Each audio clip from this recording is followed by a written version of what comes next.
Temples to foreign museums, from smuggled idols to forgotten manuscripts, India is bringing its lost heritage home. Under Prime Minister Narendra Modi, the return of stolen Indian antiquities has become a major cultural and diplomatic mission. For centuries, India's priceless heritage was looted, smuggled and scattered across the world. Temple idols disappeared overnight. Sacred sculptures were sold in black markets, and ancient relics ended up in foreign museums. But in the last decade, India has launched one of its biggest cultural recovery missions.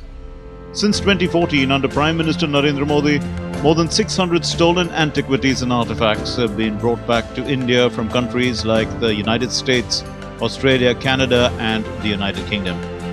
One of the most significant ongoing efforts in India's cultural renaissance journey is the attempt to bring back the famous Leiden copper plates from the Netherlands.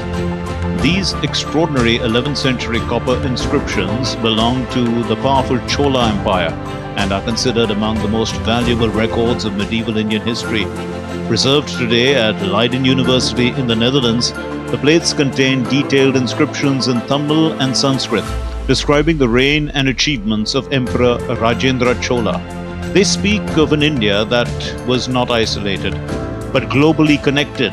An India whose naval power reached Southeast Asia, whose trade routes crossed oceans, and whose cultural influence extended far beyond its shores.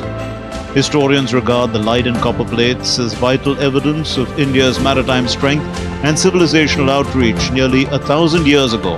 And now, under Prime Minister Narendra Modi, India is actively pursuing their restitution. Among the most iconic returns was the magnificent bronze Nataraja statue from the Chola period. Nearly 1,000 years old, the idol depicts Lord Shiva performing the cosmic dance of creation and destruction. Stolen from Tamil Nadu and trafficked overseas, it finally returned to India after decades abroad. Another major discovery was the Annapurna idol of Varanasi. The 18th century sculpture of goddess Annapurna had been stolen over a century ago and taken to Canada.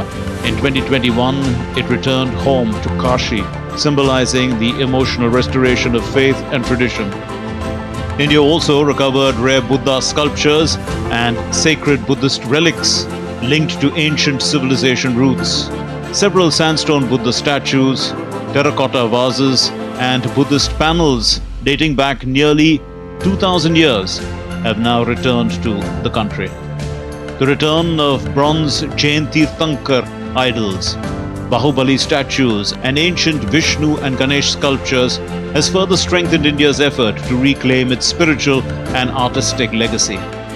The Modi government has also signed international agreements to curb illegal trafficking of Indian heritage and intensify diplomatic cooperation for repatriation.